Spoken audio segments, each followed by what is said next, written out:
Hello dears, welcome back to ISKC English. Hello dear students. നമ്മൾ discuss ചെയ്യുന്നത് role of language in communication എന്നുള്ള മൂന്നാമത്തെ unit. ആ മൂന്നാമത്തെ യൂണിറ്റ് നമ്മളെ ലാസ്റ്റ് ക്ലാസ്സിൽ നമ്മൾ ഏകദേശം പകുതി നമ്മൾ പറഞ്ഞു. അതായത് some of the important uses or roles of language in communication എന്നുള്ളത്. അതിൻ്റെ കണ്ടിന്യൂഷനാണ് നമ്മൾ ഇന്നത്തെ ക്ലാസ്സും. അപ്പോൾ ഇന്നത്തെ ക്ലാസ്സിലെ ഈ മൂന്നാമത്തെ യൂണിറ്റ് നമ്മൾ കംപ്ലീറ്റ് ചെയ്യും. നാലാമത്തെ യൂണിറ്റ് നമുക്ക് സ്റ്റാർട്ട് ചെയ്യുകയും ചെയ്യാം. അത്രയാണ് നമ്മൾ ഇന്നത്തെ ക്ലാസ്സിൽ എക്സ്പെക്റ്റ് ചെയ്യുന്നത്. അപ്പോൾ നമുക്ക് മൂന്നാമത്തെ യൂണിറ്റിൽ നമ്മൾ കമ്മ്യൂണിക്കേഷനിൽ ലാംഗ്വേജിൻ്റെ ചില പ്രധാനപ്പെട്ട റോളുകൾ അല്ലെങ്കിൽ യൂസസ് നമ്മൾ പറയുകയാണ്. അതിൽ ഇനി നമ്മൾ ഡിസ്കസ് ചെയ്യുന്നത് റിസപ്ഷൻ അതുപോലെ തന്നെ ട്രാൻസ്മിഷൻ ഓഫ് ഇൻഫോർമേഷൻ എന്നുള്ളതാണ്. Reception and transmission of information, അതായത് language helps in the sharing of information. Information share ചെയ്യുന്നതിന് ലാംഗ്വേജ് ഹെൽപ്പ് ചെയ്യുന്നു. അപ്പോൾ ഇതിൻ്റെ ടൈറ്റിൽ നമുക്കൊന്നും കൂടി ജസ്റ്റ് ഒന്ന് നോക്കാം. Reception and transmission of information. ഇൻഫോർമേഷൻ്റെ റിസപ്ഷൻ എന്ന് വെച്ച് കഴിഞ്ഞാൽ ഇൻഫോർമേഷൻ സ്വീകരിക്കുക, അതുപോലെ തന്നെ അതിൻ്റെ ട്രാൻസ്മിഷൻ എന്ന് വെച്ച് കഴിഞ്ഞാൽ അത് സെൻഡ് ചെയ്യാം ഓർ എക്സ്ചേഞ്ച് ചെയ്യാം. ഇനി നമ്മൾ പറയുന്നത് language helps in the sharing of information. Information share ചെയ്യാൻ ലാംഗ്വേജ് സഹായിക്കുന്നു.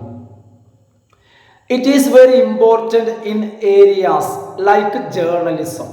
അപ്പോൾ ഏരിയാസ് ലൈക്ക് ജേർണലിസം പോലുള്ള മേഖലകളിൽ ഈ ഒരു ഷെയറിങ് എന്നുള്ളത് വളരെ പ്രാധാന്യമുള്ള കാര്യമാണ്. Important in areas like journalism. Sharing of information is the core of journalism. അപ്പോൾ ജേർണലിസം എന്ന് പറഞ്ഞാൽ ഞാൻ പറയാതെ തന്നെ നിങ്ങൾക്കറിയാം, പത്രപ്രവർത്തനവുമായി ബന്ധപ്പെട്ട മേഖലയാണ് ഇത് ജേർണലിസം. ജേർണലിസം എന്ന് പറയുമ്പോൾ അതിൻ്റെ കോർ എന്ന് പറയുന്നത്, കോർ എന്ന് പറഞ്ഞു കഴിഞ്ഞാൽ വളരെ പ്രധാനപ്പെട്ടത്, അതാണ് കോറ്. ജേർണലിസത്തിൻ്റെ കോറ് അല്ലെങ്കിൽ ജേർണലിസത്തിൻ്റെ ബേസ് അല്ലെങ്കിൽ അടിത്തറ എന്ന് പറയുന്നത്, അതിൻ്റെ ആകമൊത്തം സത്ത എന്ന് പറയുന്നത് sharing of information. Sharing of ഇൻഫോർമേഷനെ ഡിപ്പെൻഡ് ചെയ്തിട്ടാണ് ജേർണലിസം എന്ത് ചെയ്യുന്നത്, മുന്നോട്ട് പോകുന്നത്. അതുകൊണ്ടാണ് നമ്മൾ ജേർണലിസത്തിൻ്റെ കോറ് ഷെയറിംഗ് ഓഫ് ഇൻഫോർമേഷൻ ആണെന്ന് പറയുന്നത്. അടുത്ത പോയിന്റ് ഫുൾഫിൽമെന്റ് ഓഫ് നീഡ്സ്. നമ്മളുടെ നീഡ്സിൻ്റെ പൂർത്തീകരണം, നമ്മുടെ ആവശ്യങ്ങൾ. ഇപ്പം എനിക്ക് വിശക്കുന്നുണ്ടെങ്കിൽ ഞാൻ ഹോട്ടലിലോ മറ്റോ വീട്ടിലോ പോയിട്ട് ഞാൻ പറയണം, അല്ലേ? പറയാതെ കണ്ടറിഞ്ഞ് നമ്മൾ ആവശ്യം നടക്കുമോ? പറയണമെങ്കിൽ ലാംഗ്വേജ് വേണം. അപ്പം ലാംഗ്വേജിൻ്റെ അടുത്തൊരു യൂസാണ് ഫുൾഫിൽമെന്റ് ഓഫ് നീഡ്സ്, നമ്മളുടെ ആവശ്യങ്ങളുടെ പൂർത്തീകരണം. Language helps to fulfil physical and psychological needs of human being by clearly expressing them. അതായത് മനുഷ്യരുടെ ഫിസിക്കൽ അതുപോലെ തന്നെ സൈക്കോളജിക്കൽ, മാനസികവും ശാരീരികവുമായിട്ടുള്ള മനുഷ്യരുടെ ആവശ്യങ്ങളെ പൂർത്തീകരിക്കുന്നതിന് ഭാഷ ഹെൽപ്പ് ചെയ്യുന്നു. എങ്ങനെയാണ് ഭാഷയിലൂടെ മനുഷ്യരുടെ ഫിസിക്കൽ ആൻഡ് സൈക്കോളജിക്കൽ നീഡ്സ് എങ്ങനെയാണ് ഭാഷയിലൂടെ അത് പൂർത്തീകരിക്കപ്പെടുന്നത്? By clearly expressing them. ഭാഷ ഉപയോഗിച്ചുകൊണ്ട് നമ്മളുടെ ആ നീഡ്സ് നമുക്ക് വളരെ ക്ലിയർ ആയിട്ട് എക്സ്പ്രസ് ചെയ്യാം. അതായത് ഭാഷ ഉപയോഗിച്ച് ഞാനിപ്പോൾ നിങ്ങളോടിപ്പോൾ പറഞ്ഞെന്ത്, എനിക്കൊരു ആവശ്യം ഉണ്ടെങ്കിൽ, ഇപ്പോൾ വിശക്കുക എന്തായിക്കോട്ടെ, അത് ആവശ്യമുണ്ടെങ്കിൽ, എനിക്കെന്തെങ്കിലും വേണമെങ്കിൽ ഭാഷ ഉപയോഗിച്ച് കൃത്യമായിട്ട് എനിക്കത് പറയാൻ പറ്റും, എനിക്ക് പറയാം. അങ്ങനെയാണ് നമ്മൾ എന്ത് ചെയ്യുന്നത്, ഭാഷയിലൂടെ നമ്മൾ എന്ത് ചെയ്യുന്നത്, നമ്മളുടെ ഫിസിക്കലോ സൈക്കോളജിക്കലോ മാനസികമോ അല്ലെങ്കിൽ ശാരീരികമോ ആയിട്ടുള്ള നമ്മളുടെ നീഡ്സ് ഫുൾഫിൽ ചെയ്യുന്നത്. ഇനി you can express your sadness. നിങ്ങൾക്ക് ദുഃഖം ഉണ്ടാവുമ്പോൾ നിങ്ങളുടെ ദുഃഖത്തെ നിങ്ങൾക്ക് എക്സ്പ്രസ് ചെയ്യാം. എങ്ങനെ എക്സ്പ്രസ് ചെയ്യാം? By using language. അല്ലാതെ നമുക്ക് സങ്കടം ഉണ്ടാവുമ്പോൾ നമ്മൾ പാത്രം എടുത്ത് എറിഞ്ഞിട്ടോ അല്ലെങ്കിൽ മറ്റെന്തെങ്കിലും എടുത്ത് ചവിട്ടി പൊട്ടിച്ചിട്ടോ അങ്ങനെയല്ല, മറിച്ച് നമുക്ക് എക്സ്പ്രസ് അവർ സാഡ്നെസ്. എങ്ങനെ? By using language. നമ്മൾ പറയുക, അതായത് ഇന്ന വിഷയം ഉണ്ടായിട്ടുണ്ട്, ഞാൻ വളരെ വിഷമത്തിലിരിക്കുകയാണ്, ദുഃഖത്തിലിരിക്കുകയാണ്. ഇതറിഞ്ഞാൽ മറ്റുള്ളവർ നമ്മളെ എന്ത് ചെയ്യും? അതേഴ്സ് വിൽ കൺസോൾ അസ്, നമ്മളെ ആശ്വസിപ്പിക്കും. ഞാൻ ജസ്റ്റ് ഒന്ന് പറഞ്ഞതാണ്. അടുത്തൊരു യൂസ് എന്ന് പറയുന്നത് development as well as maintenance of relationship. രണ്ട് കാര്യങ്ങളാണ് പറഞ്ഞത്. ഒന്ന്, റിലേഷൻഷിപ്പ് ഡെവലപ്പ് ചെയ്യുക, മറ്റൊന്ന് അത് മെയിൻറ്റെയിൻ ചെയ്യുക. എന്തൊരു കാര്യമാണെങ്കിലും നമുക്കറിയാം, ഡെവലപ്പ് ചെയ്യുന്നതിനേക്കാൾ ബുദ്ധിമുട്ടാണ് മെയിൻറ്റെയിൻ ചെയ്യുക, നിലനിർത്തി കൊണ്ടുപോവുക. നല്ല ബന്ധങ്ങൾ ഉണ്ടാക്കാനും അത് മെയിൻറ്റെയിൻ ചെയ്യാനും ഭാഷ അത്യാവശ്യമാണ്. Language helps to share ideas and to create relationships between human beings. അതായത് ലാംഗ്വേജ് ഐഡിയാസിനെ ഷെയർ ചെയ്യാൻ നമ്മളെ സഹായിക്കുന്നു. അതുപോലെ തന്നെ ബന്ധങ്ങൾ, മനുഷ്യർക്കിടയിൽ ബന്ധങ്ങളെ ക്രിയേറ്റ് ചെയ്യാനും. രണ്ട് കാര്യം പറഞ്ഞത്. ഒന്നാമത്തേത് ഷെയർ ഐഡിയാസ്, രണ്ടാമത്തേത് ക്രിയേറ്റ് റിലേഷൻഷിപ്സ്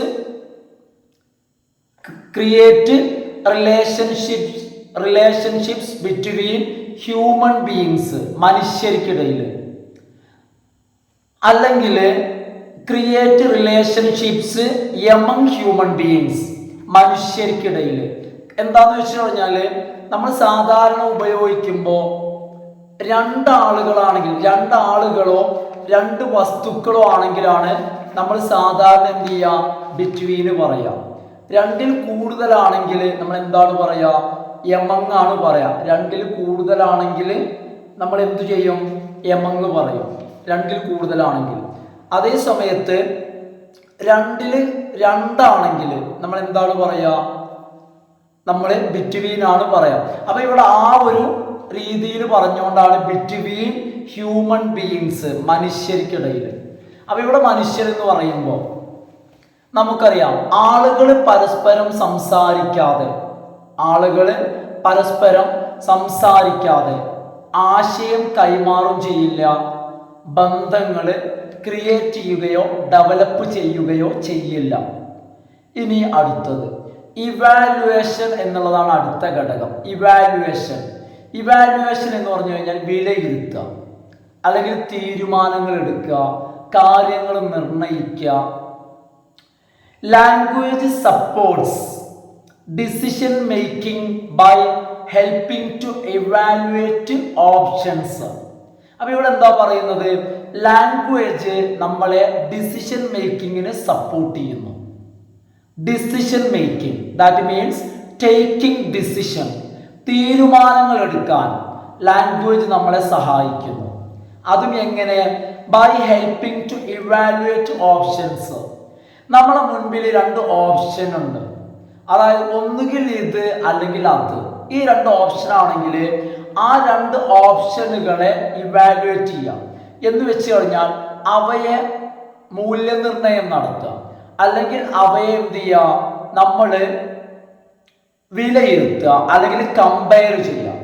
അങ്ങനെ ചെയ്തിട്ട് നല്ല തീരുമാനങ്ങൾ എടുക്കുന്നതിന്, ഉചിതമായ തീരുമാനങ്ങൾ എടുക്കുന്നതിന് ലാംഗ്വേജ് നമ്മളെ സഹായിക്കുന്നു.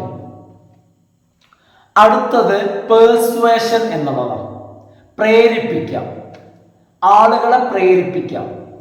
ഇപ്പൊ നമ്മുടെ വീട്ടില് മാക്സിയോ അല്ലെങ്കിൽ തുണി ഐറ്റംസോ അല്ലെങ്കിൽ മറ്റു സാധനങ്ങൾ, അല്ലെങ്കിൽ സാധാരണ വരുന്നതാണ് എന്ത്?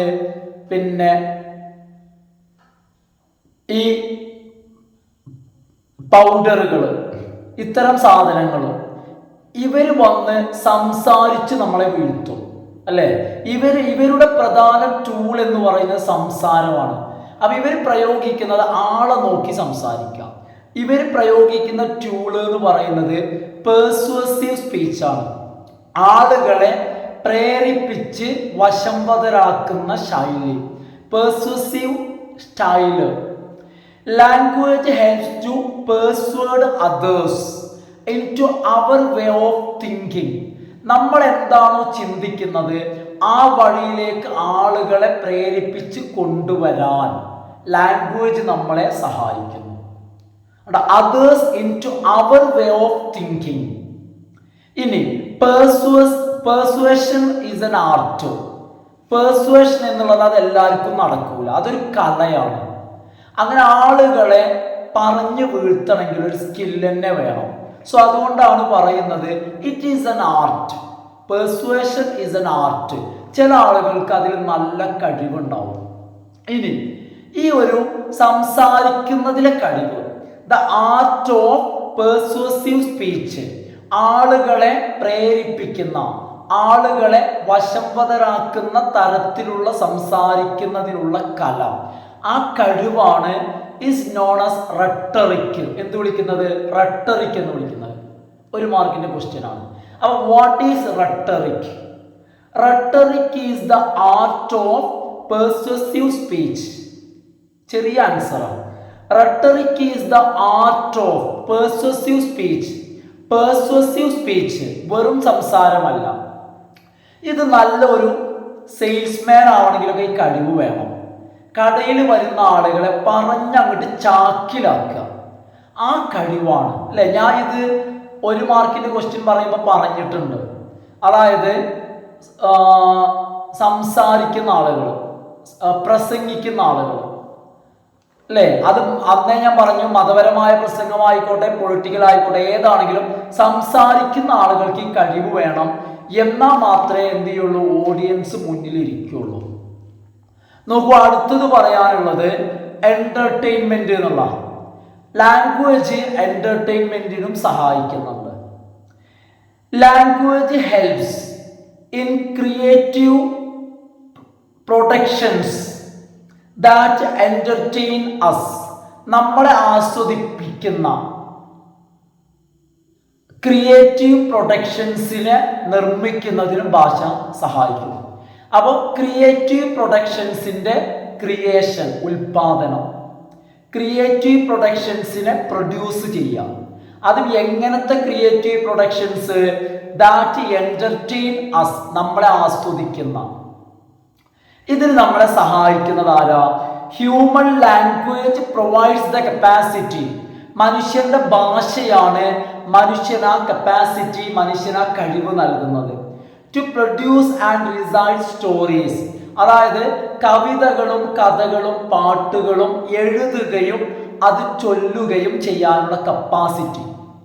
അവ പാട്ട്, കവിത, കഥ ഇതെല്ലാം ഏത് കാറ്റഗറിയിൽ വരുന്നതാ?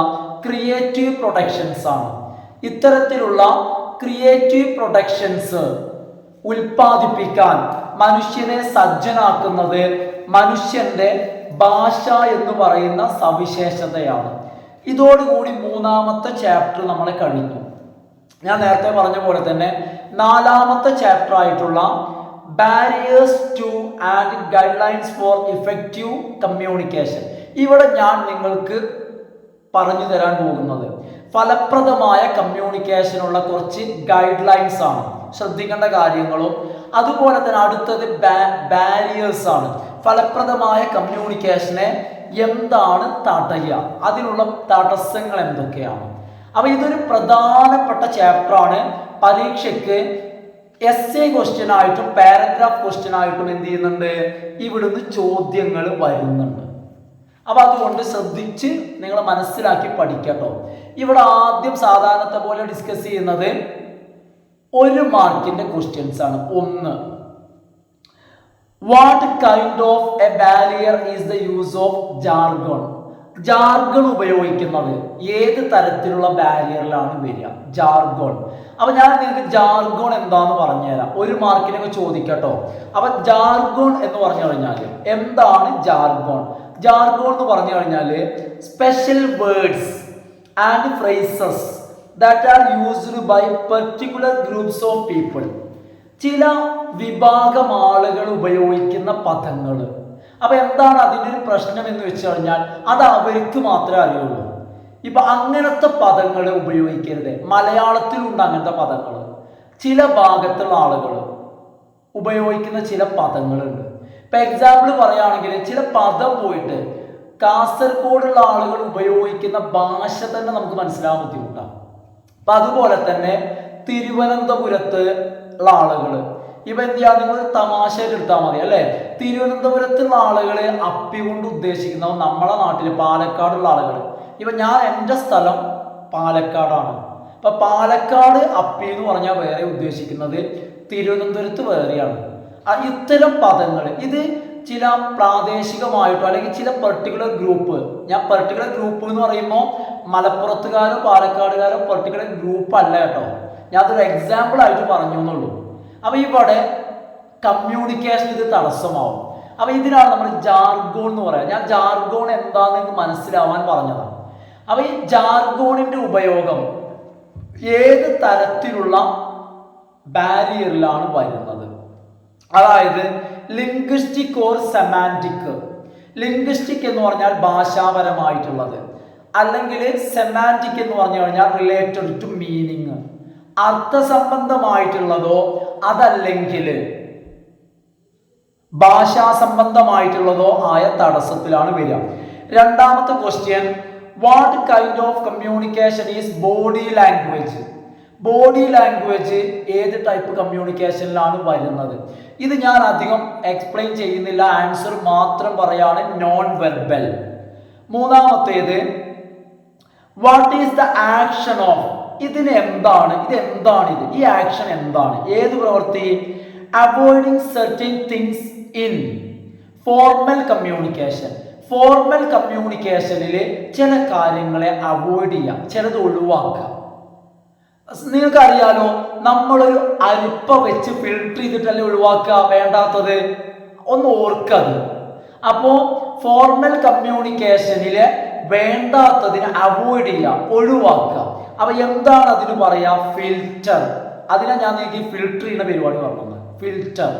അപ്പൊ എന്താ ഫിൽറ്റർ എന്ന് പറഞ്ഞാൽ മനസ്സിലായോ? Action of avoiding certain things in formal communication. Formal communication കേട്ടോ. ഇനി നാലാമത്തെ question, what are the main variations in A language non? അതായത് ഒരു ഭാഷയുടെ പല പല വേരിയേഷൻസ്. എക്സാമ്പിൾ പറയുകയാണെങ്കിൽ മലയാള ഭാഷയുടെ പല പല വേരിയേഷൻസ് പല ഭാഗത്ത് ഉപയോഗിക്കുന്നു. മലപ്പുറത്ത്, തിരുവനന്തപുരത്ത്, കാസർഗോഡ്, കണ്ണൂര്, തൃശ്ശൂര്, പാലക്കാട്, ഇങ്ങനെ പല പല സ്ഥലങ്ങളിൽ മലയാള ഭാഷയുടെ വേരിയേഷൻസ്, വ്യത്യസ്ത രൂപങ്ങൾ ഉപയോഗിക്കുന്നു. ഈ വേരിയേഷൻസിനെ എന്തു പറയുന്നു? ആൻസർ ആണ് ഡയലക്ട്സ്. എന്താ പറയാ? അപ്പൊ എന്താ dialects? Variations of a language. അഞ്ചാമത്തെ question, what are the obstacles to communication that occur from the defective use of language known as? അതായത് ലാംഗ്വേജിനെ മോശമായ രീതിയിൽ, ഭാഷ ഡിഫക്റ്റീവ് ആയിട്ട്, ശരിയല്ലാത്തത്, ഡിഫക്റ്റീവ് എന്ന പോരായ്മ, ഭാഷ ഉപയോഗിക്കുന്നതിലുള്ള പോരായ്മ, ഒരാൾക്ക് വ്യക്തമായിട്ട് ഭാഷ ഉപയോഗിക്കാൻ അറിയില്ല, അത് ഏത് ടൈപ്പിലാണ് വരിക? അത് ലിംഗ്വിസ്റ്റിക് ബാരിയറാണ്. അതായത്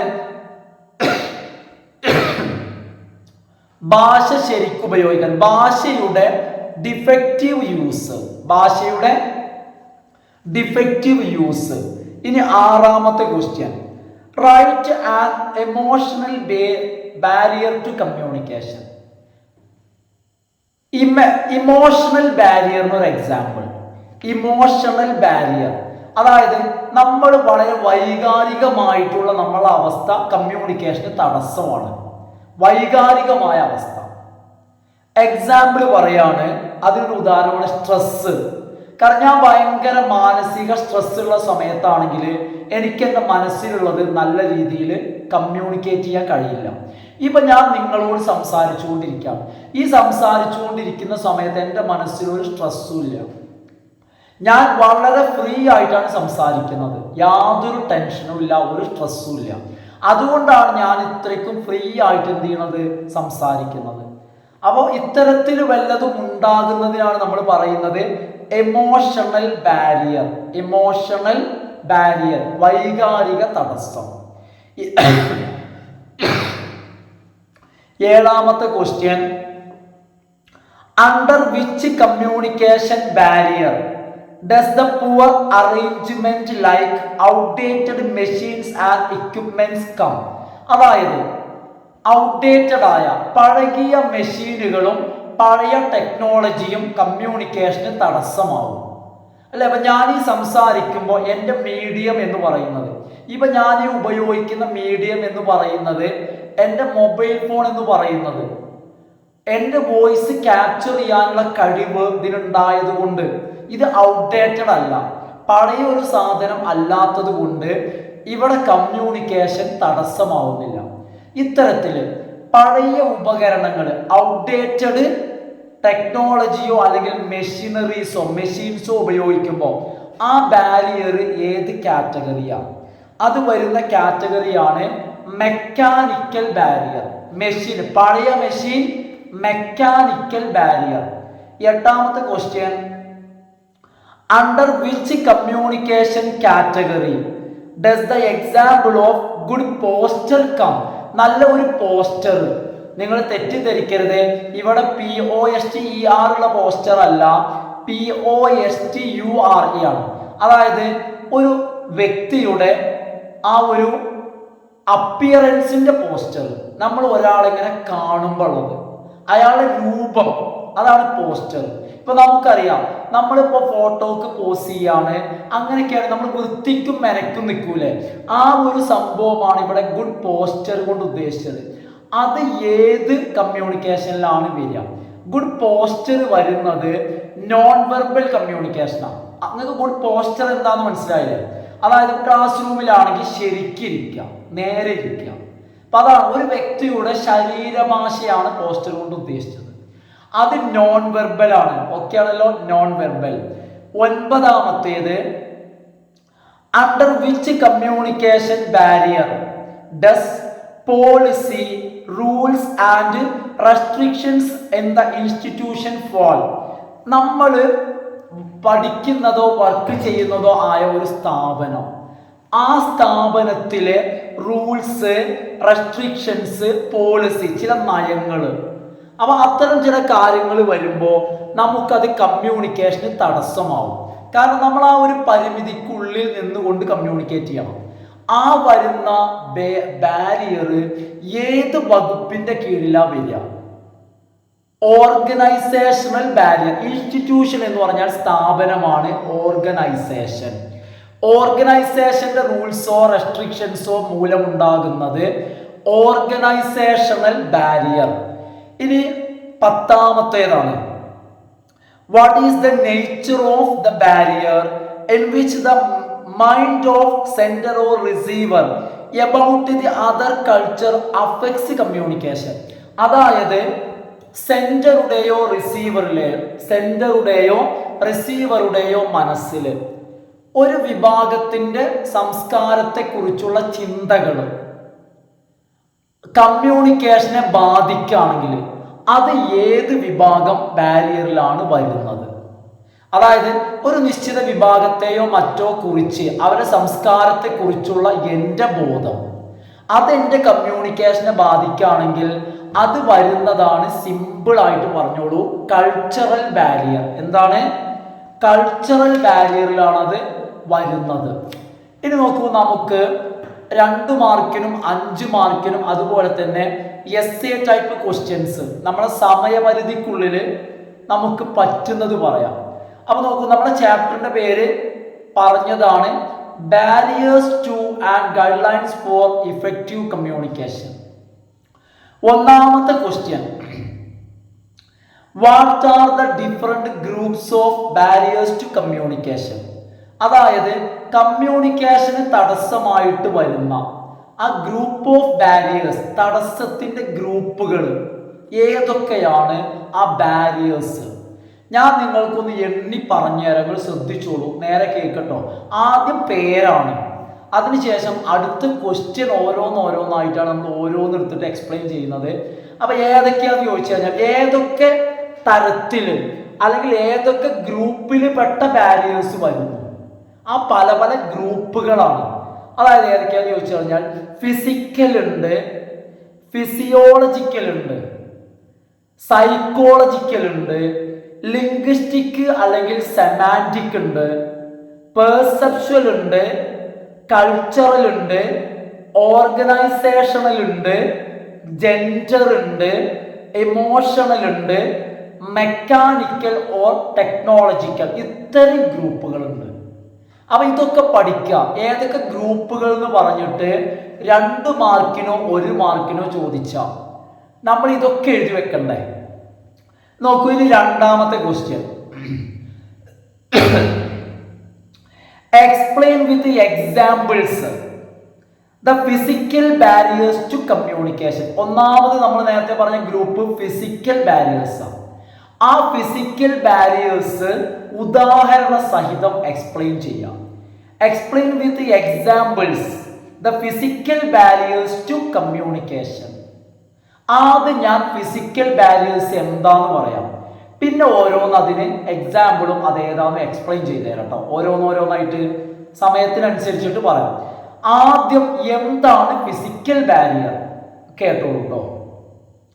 physical barriers are those factors. Physical barriers എന്ന് പറഞ്ഞാൽ ചില ഫാക്ടേഴ്സ് ആണ്, ചില ഘടകങ്ങളാണ്. അതും എവിടെയുള്ള ഘടകങ്ങള്? Are those factors in the surrounding that act as obstacles to effective communication. അതായത് ഫലപ്രദമായ കമ്മ്യൂണിക്കേഷന് തടസ്സമായിട്ട് ആക്ട് ചെയ്യുന്ന, തടസ്സമായിട്ട് പ്രവർത്തിക്കുന്ന നമ്മളുടെ സറൗണ്ടിങ്, നമ്മുടെ ചുറ്റുമുള്ള ചില ഫാക്ടേഴ്സ്. ആ ഫാക്ടേഴ്സിനെയാണ് നമ്മൾ ഫിസിക്കൽ ബാരിയേഴ്സ് എന്ന് പറയാം. ഒന്നും കൂടി ഞാൻ വായിച്ചു പറയാം. Physical barriers are those factors, ചില ഫാക്ടേഴ്സ് ആണ്. അതും എവിടെ കാണുന്നു? ഇൻ ദ സറൗണ്ടിങ്സ്, ചുറ്റുപാടില്. ദാറ്റ് ആക്ട്, അവ പ്രവർത്തിക്കുന്നു. As obstacles to effective communication, ഫലപ്രദമായ കമ്മ്യൂണിക്കേഷന് തടസ്സമായിട്ട് അവ പ്രവർത്തിക്കുന്നു. ഇത്തരം തടസ്സങ്ങളെ അല്ലെങ്കിൽ ഈ ഫാക്ടേഴ്സിനെയാണ് നമ്മൾ ഫിസിക്കൽ ബാരിയേഴ്സ് എന്ന് വിളിക്കുന്നത്. Some of the external factors. ഇനി ഇത്തരത്തിലുള്ള ചില ബാഹ്യമായ ഘടകങ്ങൾ. ഇപ്പൊ നമ്മളിവിടെ പറഞ്ഞു, ഈ ഘടകങ്ങൾ വരുന്നത് ഈ കമ്മ്യൂണിക്കേറ്റ് ചെയ്യുന്ന, ആശയവിനിമയം നടത്തുന്ന വ്യക്തികൾക്കുള്ളിലല്ല. ഇത് വരുന്നത് സറൗണ്ടിങ്ങിലാണ്, ചുറ്റുപാടിലാണ് വരുന്നത്. അതുകൊണ്ട് തന്നെ some of the external factors, ചില എക്സ്റ്റേണൽ ഫാക്ടേഴ്സ്, ചില ബാഹ്യമായ ഘടകങ്ങൾ, that become obstacles to communication are, കമ്മ്യൂണിക്കേഷന് തടസ്സമായി വരുന്ന ചില എക്സ്റ്റേണൽ ഫാക്ടേഴ്സ് ഇവയാകുന്നു. ഏതൊക്കെയാണെന്ന് ചോദിച്ചു കഴിഞ്ഞാൽ, ഒന്ന് ഡിഫക്റ്റീവ് എക്യുപ്മെന്റ്, അതായത് കേടുള്ള ഉപകരണം ഉപയോഗിക്കാം. അതായത് ഞാൻ ഈ പറഞ്ഞ പോലെ തന്നെ ഒരു കേടെന്ന മൊബൈൽ ഫോണോ അല്ലെങ്കിൽ ഒരു മൈക്കോ ഉപയോഗിക്കാം. അതാണ് ഡിഫക്റ്റീവ് എക്യുപ്മെന്റ് ഒന്നാമത്തേത്. രണ്ടാമത്തേത് നോയ്സ്, ബഹളമുള്ളിടത്ത്. ഇപ്പൊ നോക്കൂ, ഞാൻ ഈ വീഡിയോ ചെയ്യുമ്പോൾ എൻ്റെ സംസാരമല്ലാത്ത ബഹളമൊന്നും നിങ്ങൾ കേൾക്കുന്നില്ല. അപ്പൊ എന്താ കാര്യം എന്ന് ചോദിച്ചു കഴിഞ്ഞാൽ, ഞാൻ ബഹളം ഇല്ലാത്തടത്ത് ഇരുന്ന് ഇത് റെക്കോർഡ് ചെയ്യാണ്, അതുകൊണ്ടാണ്. അപ്പൊ നോയ്സ് പ്രശ്നമാണ്. അതുപോലെ തന്നെ ക്ലോസ്ഡ് ഡോർസ് ആൻഡ് വിൻഡോസ്, അടച്ചിട്ട വാതിലുകളും അതുപോലെ തന്നെ വിൻഡോകളും പ്രശ്നമാണ്. എങ്ങനെ അക്രോസ് ആവുമ്പോൾ അതിന് ഇപ്പോൾ നമ്മൾ പുറത്ത് നിൽക്കുകയാണ്, പുറത്ത് നിന്ന് അകത്തേക്കോ അകത്തുനിന്ന് പുറത്തേക്കോ. അടുത്തത് ഡിസ്റ്റൻസ്, ദൂരം. കാരണം ഇപ്പൊ ഞാൻ ഈ സംസാരിക്കുമ്പോൾ തന്നെ ഒരുപാട് ദൂരെ നിന്ന് ഞാൻ സംസാരിച്ചു കഴിഞ്ഞാൽ എൻ്റെ ശബ്ദം വേണ്ട പോലെ എന്ത് ചെയ്യില്ല, കേൾക്കൂല. അപ്പൊ ഈ പറഞ്ഞ 4 എണ്ണമാണ് എന്ത്? External factors. അപ്പൊ ഇനി എന്താ ചെയ്യേണ്ടതെന്ന് ചോദിച്ചു കഴിഞ്ഞാൽ ഈ എക്സ്റ്റേണൽ ഫാക്ടേഴ്സ് ഒന്ന് എക്സ്പ്ലെയിൻ ചെയ്യണം. ഇപ്പൊ ഞാൻ ഈ പറഞ്ഞത് ഫിസിക്കൽ ബാരിയേഴ്സിനുള്ള എക്സാമ്പിൾസ് ആണ് ഈ 4 defective equipment, noise, closed doors and Windows, distance. ഈ 4 എക്സ്റ്റേണൽ ഫാക്ടേഴ്സ് ആണ്, അതായത് ഫിസിക്കൽ ബാരിയേഴ്സിന് വരുന്നവയാണ്. ഈ 4 ഒന്ന് എക്സ്പ്ലെയിൻ ചെയ്യുകയും കൂടി വേണം. ആ ഒരു എക്സ്പ്ലെയിൻ ചെയ്യാന്നുള്ളത് ഞാൻ ഇന്നത്തെ വീഡിയോയിൽ കരുതിയതായിരുന്നു. അത്രയാണ് എൻ്റെ ഒരു പ്ലാൻ ഉണ്ടായിരുന്നത്. പക്ഷേ അരമണിക്കൂർ ആയതുകൊണ്ട് ഞാൻ തൽക്കാലം ഈ വീഡിയോ ഇവിടെ വൈൻഡ് അപ്പ് ചെയ്യാണ്. അടുത്ത വീഡിയോയിൽ എന്ത് ചെയ്യാം, ഞാൻ നിങ്ങൾക്കിത് എക്സ്പ്ലെയിൻ ചെയ്യാം, കൂടെ കുറച്ച് കാര്യങ്ങൾ എന്ത് ചെയ്യാം, ആഡ് ചെയ്യുകയും ചെയ്യാം. അപ്പൊ തൽക്കാലം ഫ്രണ്ട്സ് ഇന്നത്തെ വീഡിയോ ഞാൻ വൈൻഡ് അപ്പ് ചെയ്യാണ്. അപ്പൊ എന്ത് ചെയ്യാം, നിങ്ങൾ എന്തെങ്കിലുമൊക്കെ ഡൗട്ട്സ് ഉണ്ടെങ്കിൽ നിങ്ങൾ ചോദിക്കാം. കാരണം നിങ്ങൾ വീഡിയോ കാണുന്നുണ്ട്, അതുപോലെ തന്നെ നിങ്ങൾ എന്ത് ചെയ്യുന്നുണ്ട്, നിങ്ങൾ സപ്പോർട്ട് ചെയ്യുന്നുണ്ട്, അതൊക്കെ ഞാൻ അറിയുന്നുണ്ട്, മനസ്സിലാക്കുന്നുണ്ട്. ഓക്കെ, അപ്പൊ എന്ത് ചെയ്യുക, സബ്സ്ക്രൈബ് ചെയ്യാതെ കാണുന്ന ആളുകൾ സബ്സ്ക്രൈബ് ചെയ്ത് എന്ത് ചെയ്യുക, കാണാം. Okay, thanks for watching.